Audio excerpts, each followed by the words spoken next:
So far in the second half for the Washington Nationals, there has been some good, but there's also been some bad. I'll tell you what those are after this.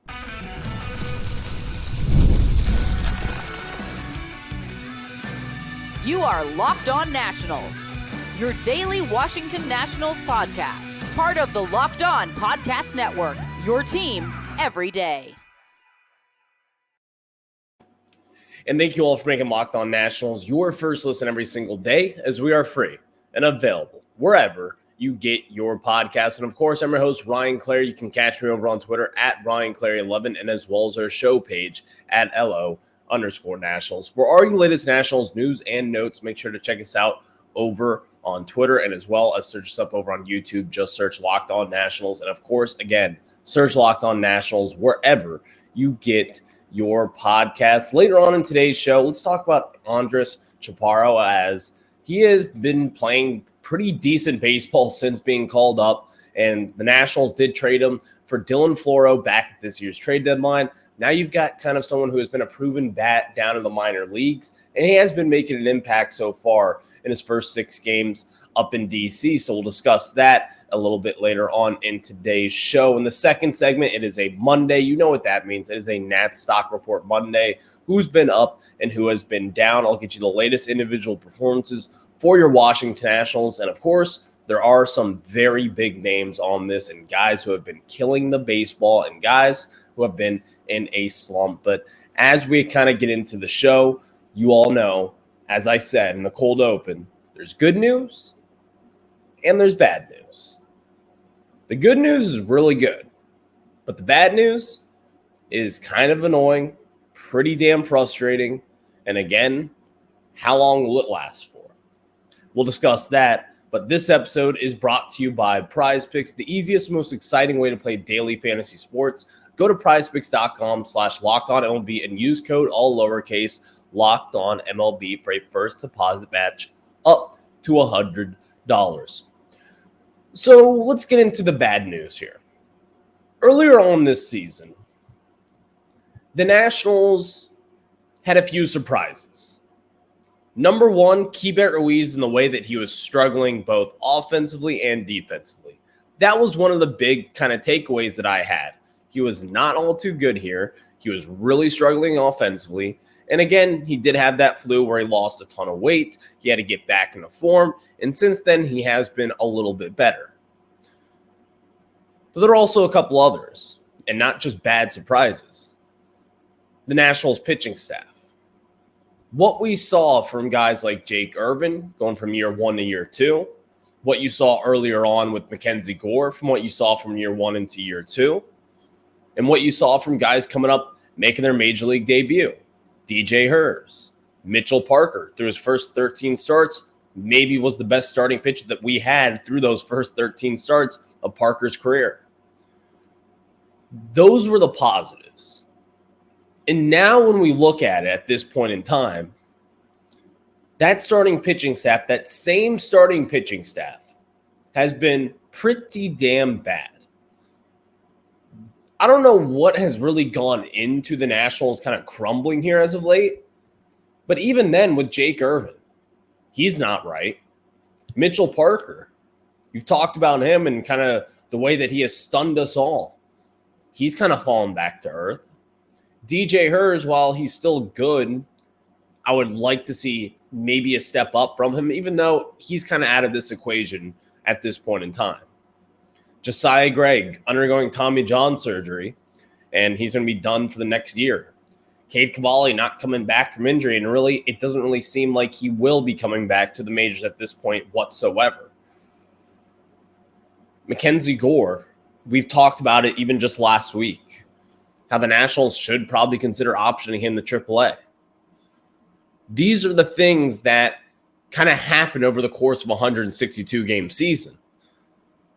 But I was not expecting some crazy fall off in the production that we have seen from guys who we have such high aspirations for, Mackenzie Gore and Jake Irvin.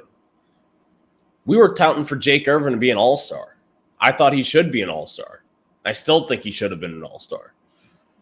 But right now, in the performance that he's putting up at this point, you can't just sit here and say, that's an all-star. It's not. Not whatsoever. The Nationals, at this point in time, the starting pitching has been a complete you-know-what show as of recent. It has not been good. And in fact, this has reminded me, and it kind of correlates to Friday's show, Nats still do need a good front-of-the-line starting pitcher at this year's free agency market. You need one. You need your Max Scherzer. You just absolutely need it at this point in time. So that's the bad. And of course, there's another little bad thing here. CJ Abrams and the slump that he is in. I don't know what it is with CJ Abrams right now, but it's not clicking for the kid.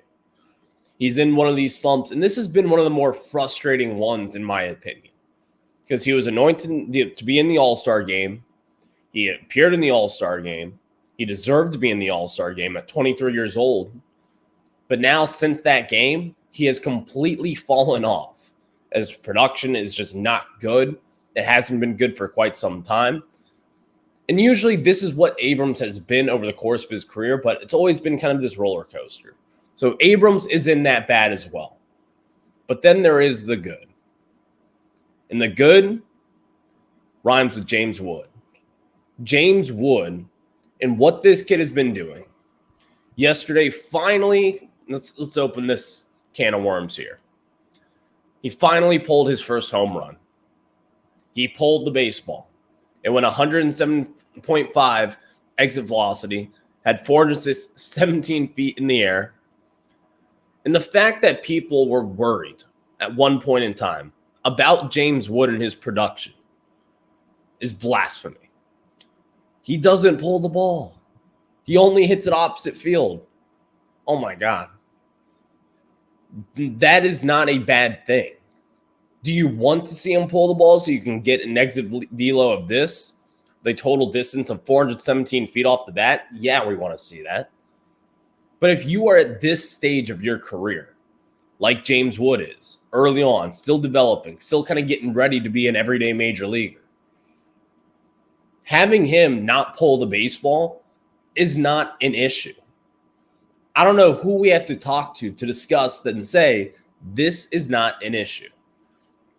The fact that he sprays the ball the other way, and if you look at his spray chart, you'd see that a lot of his hits end up in left field in that left center gap. That has never been an issue in the history of baseball. If it's year 2, and he's still doing that, okay. I mean, it's not an issue, but you'd like to see him pull the ball more. Maybe that's what you're trying to say. I don't know. I don't know what I could tell you. Because the fact that he is going the other way is very explainable. Number one, it takes time to adjust to major league pitching. Pitching is just so much better. So you're naturally going to be waiting back on the ball and being more patient. And that comes with the caveat that if you are a smart hitter, and that is what James Wood is. He is a smart hitter. That is why he can go the other way. That is why he can draw walks at a pretty solid rate. That is why he's not striking out at some insane rate at this moment in time. James Wood is a mature hitter. One thing that I have learned about James Wood so far, he ain't going to be like the other prospects, coming up then going back down because he's struggling. This guy is here to stay.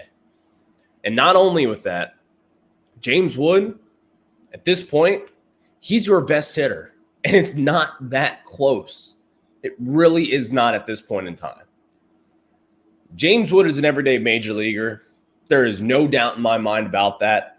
And the fact that people are concerned or scared that he isn't pulling the baseball every other game, whatever. That is a ridiculous thing to be this upset about nearly just a month plus into his career. You should be glad that he has shown the maturity at the plate that he can get that done and move the ball the other way. That is what the elite hitters do. That is what Aaron Judge did. That is what Juan Soto did. I'm not here to complain about it, and I'm also not here to say that he's going to be Aaron Judge and Juan Soto. That is unfair. Two of the best hitters that we have seen in this generation. Unfair to compare him to that. But that's what they did. and they seem to be doing pretty damn good so far in their major league careers. Thank you all for making Locked On Nationals your first listen every single day, as we are free and available wherever you get your podcasts. Of course, next, you know what it is. It is a Monday. It's a Nats Stock Report Monday. Who has been up and who has been down? We'll discuss that after we tell you guys about some of our very good friends over at PrizePicks. And guys, you may be wondering, what is PrizePicks? Well, PrizePicks is America's #1 daily fantasy sports app with over 5 million active members. And of course, all you do is pick more or less on 2 to 6 player stat projections and watch the winnings roll in. You can get on the daily action with your friends and become part of the PrizePicks community today. You can now win up to 100 times your money on PrizePicks with as little as 4 correct picks. You can turn $10 into $1,000. Sign up today and get $50 instantly when you play $5. You don't even need to win to receive the $50 bonus. It's guaranteed. And of course, one Caleb Williams passing yard gets you 1 win on PrizePicks every week in September. That's right. Only 1 yard gets you an automatic win every football weekend in September. 4 weeks of free W's. Don't miss this deal on PrizePicks because it's gone when September ends. And of course, preseason football is underway, but you can also pick more or less on 2024 season stats on PrizePicks. Will Patrick Mahomes throw for more or less than 4,300 yards? Will CJ Stroud's sophomore season result in more or less than 4,150 yards? Enter your season picks before week 1 kicks off. And of course, you can highlight this. I just love PrizePicks, and I want you guys to do it as well. So download the PrizePicks app today and use code LOCKEDONMLB for a first deposit match up to $100. That's code LOCKEDONMLB on PrizePicks for a deposit match up to $100. PrizePicks, run your game. Thank you all for making Locked On Nationals your first listen every single day, as we are free and available wherever you get your podcasts. And if you're watching over on YouTube, make sure to hit that subscriber button, drop a comment as well. You may notice I have a little bit of a different background here today. I am up in Maine, so it has been tough to watch the Nationals, but luckily, if you have MLB TV, you can watch your team. So that has been fun to watch the Nats as they continue to roll on. They've got the day off today, and then we'll discuss tomorrow's series on tomorrow's show. But we have a Nats stock report now for you, and we start off with a stock up for James Wood. James Wood, as we continue to kind of get acclimated to what he can do for the Nats and vice versa, James Wood has been incredible over his last 15 games. He's got 3 home runs, 12 RBIs. He's mixed in 9 walks as well. He's batting .358 with a .442 OBP and a .660 slug. James Wood is here. There is no concern for him whatsoever. His OPS is well above 1,000 at this point over his last 15 games. You're seeing the power as we saw in yesterday's contest as well. James Wood has been your Nationals best hitter. And I did not expect that, considering you have CJ Abrams, Luis Garcia Jr., and all the other guys who are willing here to help and who have been helping over the last 2 years. James Wood has been your best hitter, and it's not even close. So stock up for James Wood as he has been killing the baseball so far. And you have to feel good about where the kid sits today. Stock down for CJ Abrams. We talked about it. Since the All-Star break, he hasn't been the same. He has not been in his All-Star caliber self. So I pulled the numbers. Since the All-Star break, he's batting .178, not good. A .250 OBP, also not good. .277 slug, awful. And a .527 OPS, which again is awful. He's got 23 strikeouts in those 26 games. But here's actually the weirdly good thing about CJ Abrams since the All-Star break. He's got 10 stolen bases. I don't know what it is about CJ, but when the kid is on fire, when he's batting like .390 over the course of 2 weeks, he'll have like 2 stolen bases. He's doing this now. He's stealing 10 stolen bases while getting on base in only a quarter of his at-bats. Make it make sense. Is it the fact that he's hitting more singles, drawing more walks? Maybe. But it just doesn't make sense to me how this kid will get on base at such an elite rate at times, yet he won't steal any bases. But when he's in a slump, that's when he is stealing the most bases and causing havoc on that base path. I've never understood that with him. But this has been a trend. Once you watch him, because you know CJ Abrams in the next few days or a week, he'll get back out of this rut. He'll continue to hit the baseball, and he'll look like his all-star self. This is what he does. This is what he is as a player.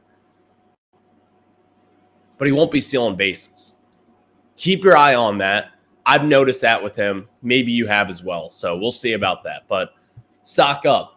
One of the bullpen guys who was not traded, who probably should have been traded, Jacob Barnes.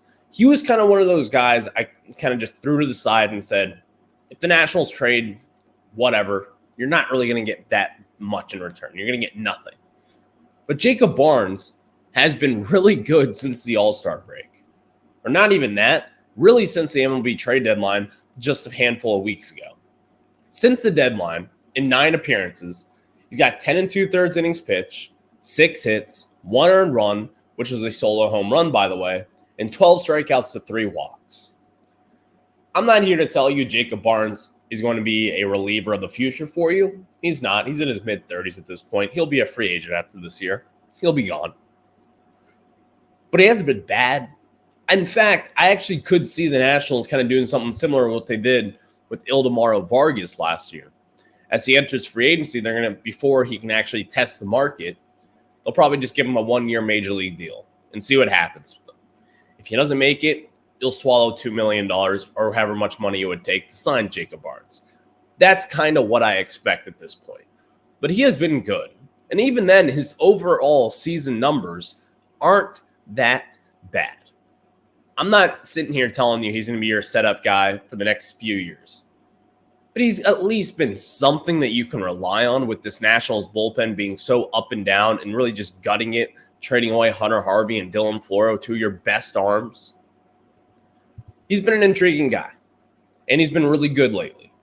So that's why he gets a stock up on today's stock report. But speaking of really good, let's talk about the really bad. Stock down for Jake Irvin. Over his last 4 starts, and really since like mid-July, early July, Jake Irvin just has not been himself. And I have very high expectations for Jake Irvin. I just do. I can't get past that fact.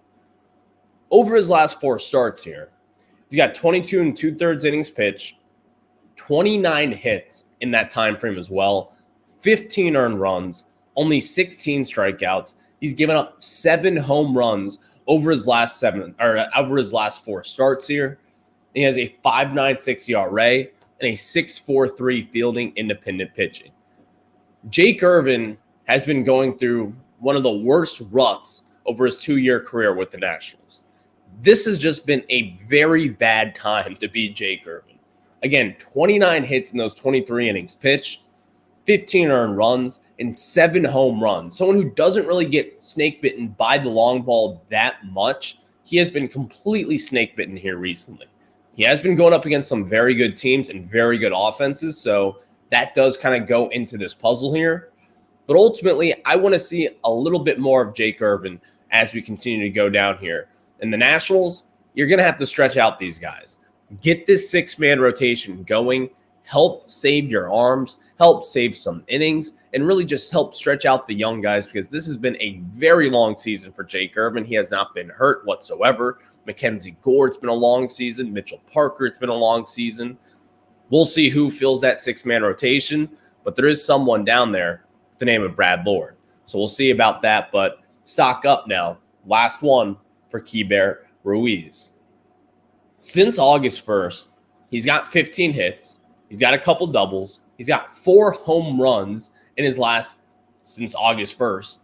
And since then, he's batting 283, a 321 OBP, and a 547 slug, and 869 OPS.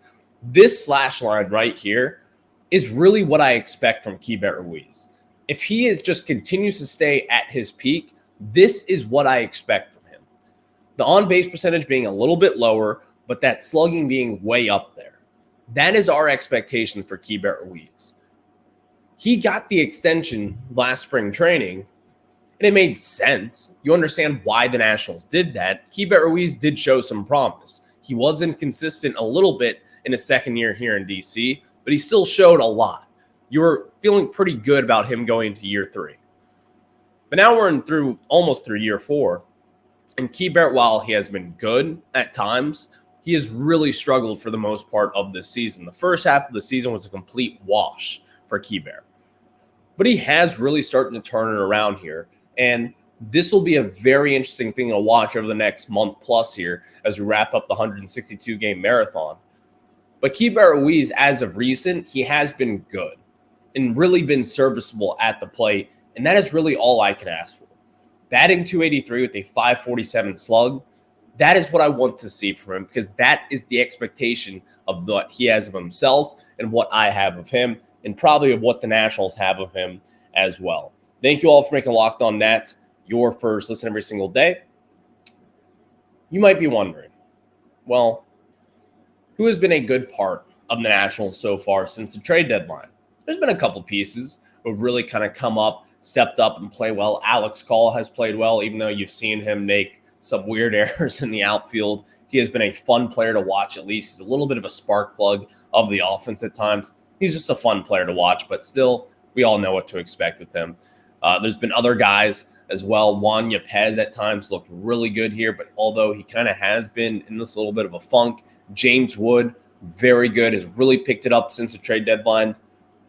But Andres Chaparro, through his first 6 games in D.C., it's been impressive. Let's discuss him after we tell you guys about our friends over at FanDuel. And of course, you've heard us talk a lot about FanDuel, which is America's #1 sportsbook. We'll have something a little different for you now through September 22nd. All FanDuel customers can bet $5 and get a 3-week free trial of NFL Sunday Ticket from YouTube and YouTube TV. And then with the YouTube TV base plan, you'll be able to watch every regular season Sunday afternoon out of market game. All you need is a Google account and a current form of payment, and you can cancel it anytime. Again, with YouTube TV base plan, you'll be able to watch every regular season Sunday afternoon out of market game. That comes if you're a Bears fan, maybe you're a Chargers fan, maybe you're a Seahawks fan living in the DC area, you can watch all those games. All you'll have to do is just visit FanDuel.com/lockedon to download America's #1 sportsbook. Again, visit FanDuel.com/lockedon, download the sportsbook. Again, hit FanDuel.com/lockedon and download America's #1 sportsbook, FanDuel. Thank you all for making Locked On Nats your first listen every single day, as we are free and available wherever you get your podcast. And Nationals had the day off tonight, so of course you'll get to enjoy a little bit of an off day from baseball as football ramps up here. But also, with football ramping up, the NL wildcard race continues on. So we'll discuss some of that a little bit later on as the Nationals. They face some very good opponents here coming up soon. But let's talk about the good. Andres Chaparro, through his first 6 games, this is a wildly small sample size to even make any judgment whatsoever. But so far, my takeaways, they're pretty black and white.